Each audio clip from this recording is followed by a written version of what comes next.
le 11 mai. Une sagesse pour aujourd'hui. Intègre ou méchant? La justice de l'homme intègre rend droite sa voie, mais le méchant tombe par sa méchanceté. Proverbe 11, verset 5. Dans ce verset, le sage oppose l'homme intègre et sa justice au méchant et sa méchanceté, et laisse voir la fermeté de l'un et la chute de l'autre.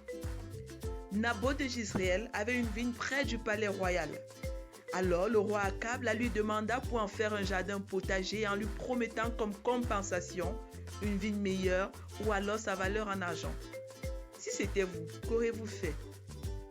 Mais tenez-vous tranquille, Naboth refusa et cela lui valut la mort. 1 Roi 21, 1 à 14. Pourquoi Naboth refusa-t-il de céder cette vigne au roi, sachant que ce refus pouvait lui coûter la vie? Mais à cause de Dieu. Dieu avait en effet clairement déclaré qu'aucun héritage ne passera d'une tribu à une autre. Nombre 36, verset 9. Donc ce n'était pas une question d'avoir une vigne meilleure ou beaucoup plus d'argent. C'était une question d'obéissance à Dieu, quel que soit le prix à payer. Mais quel exemple d'intégrité! Cette acquisition sanguinaire vaut plus tard à Akab et à sa femme Jézabel leur mort et l'extermination de toute leur famille. 2 Rois 9, 33 et 2 Rois 10, 14. Soyez-en certains, tôt ou tard, ce que nous sèmons, nous le moissonnerons, soit la manipulation, les abus et la méchanceté pour la mort, soit l'amour, la grâce et la douceur pour la vie.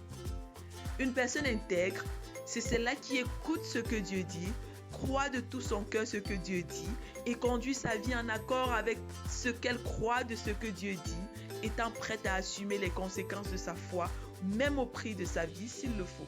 La plus grande méchanceté, c'est l'incrédulité vis-à-vis de Dieu.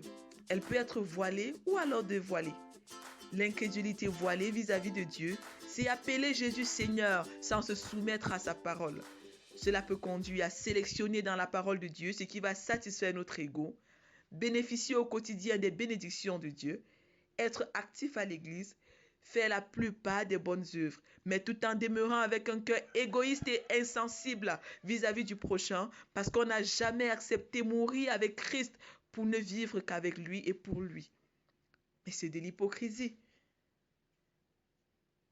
Jésus dit, gardez-vous du levain des pharisiens qui est l'hypocrisie. Luc 12, verset 2b.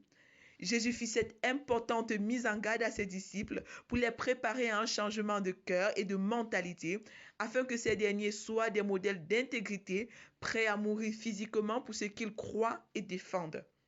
Vérité, l'hypocrisie empêche tout changement de cœur et conduit toujours dans la ruine. Vérité, l'hypocrisie empêche tout changement de cœur et conduit toujours à la ruine. Application. Renoncer à toute forme d'hypocrisie et ne rien faire pour plaire à l'homme au détriment de Dieu. Recommandation. Je suis le Dieu Tout-Puissant. Marche devant ma face et sois intègre. Genèse 17, verset 1. Prions ensemble. Père, pardonne-moi toute forme d'hypocrisie. Change mon cœur, s'il te plaît. Remplis-moi de ta parole et de ton esprit et enseigne-moi à marcher dans l'intégrité, quoi qu'il l'advienne. Amen. Lecture pour aujourd'hui. Psaume 51 à 55, Proverbe 11, 2 Chroniques 25 à 27. Vous êtes bénis.